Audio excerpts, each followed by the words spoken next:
What's good, everybody? Rhetorical question life. My name is Heavy Bree, and welcome to my channel. If this is your 821st time on my channel, welcome back. I appreciate every single last one of y'all who take time out of your day to watch my videos, leave comments, like what you're watching, and to those special few who have decided to subscribe to my channel. I appreciate every single last one of you.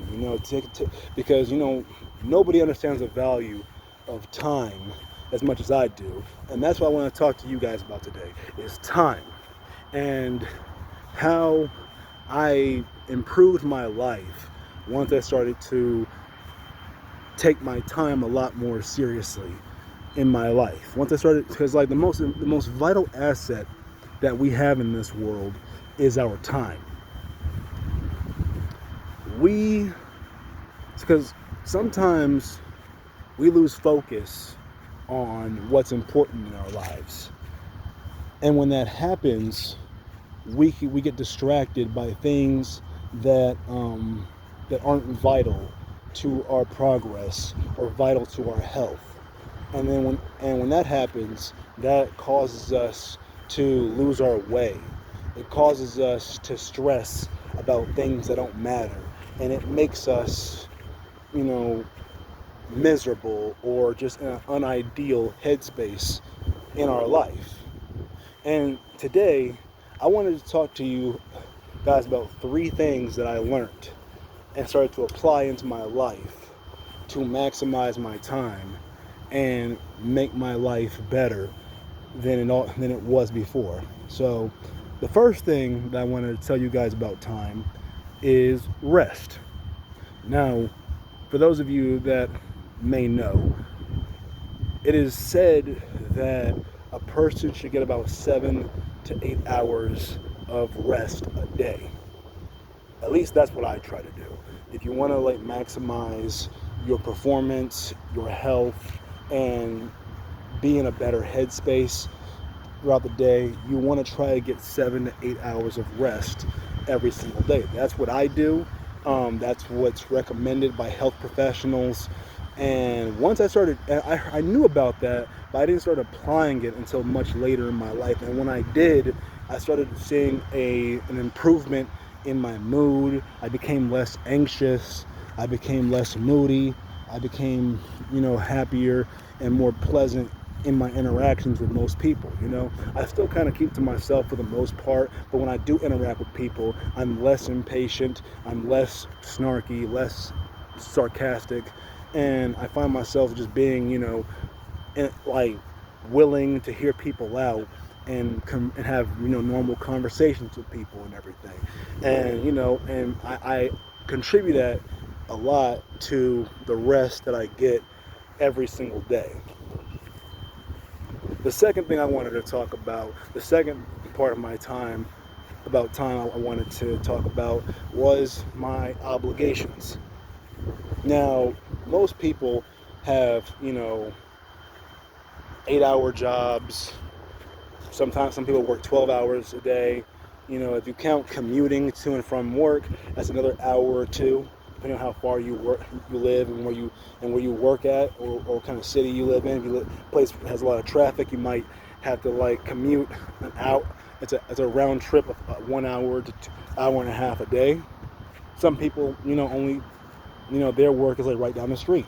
I don't know your situation. Me, I don't. Now, that time that you spend at work and at school is your obligations.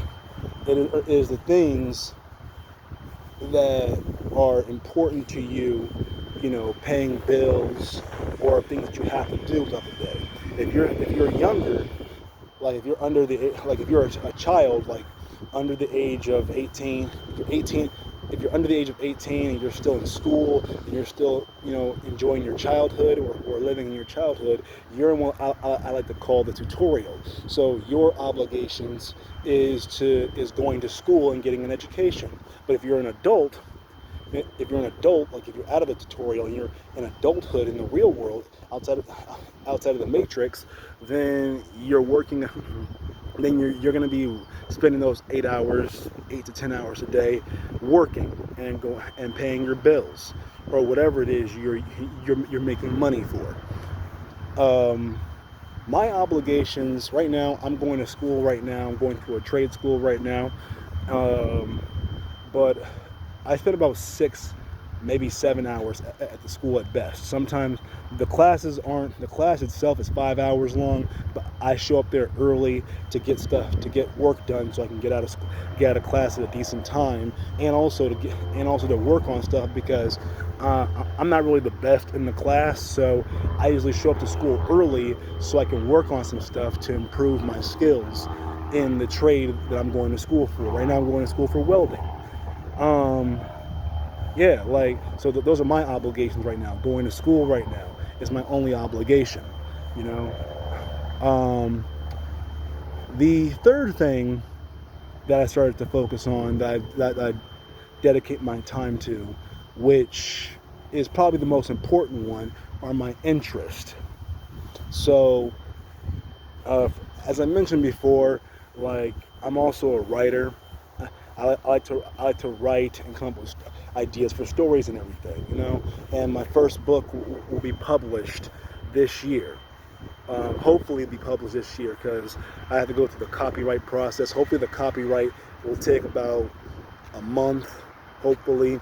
So once the book is done and I get a copy written, I can start, you know, I can get that published and everything, and I can get all that done probably by the end of the year. So I don't write 8 hours a day, but I do put 8 hours towards focusing on, like, my stories and what I'm writing.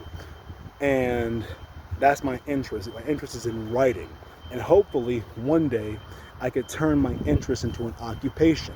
So, you know, like working on my story, doing book signings, working on more stories, and other things that will help me in my creative endeavors. So those are the three things that I focus on that have improved my life and improved my time. And I've separated those things into like 8 hours. 8 hours of rest, 8 hours towards my obligations, and then 8 hours towards my interest. And if you want to learn how to separate those three things and learn how to, like, turn those things into to adopt those things into your life, you might want to watch my next video where I talk about rest. In the meantime, I hope you guys got some value out of this video. Hope you guys enjoyed the content. Peace and blessings. Have a prosperous day.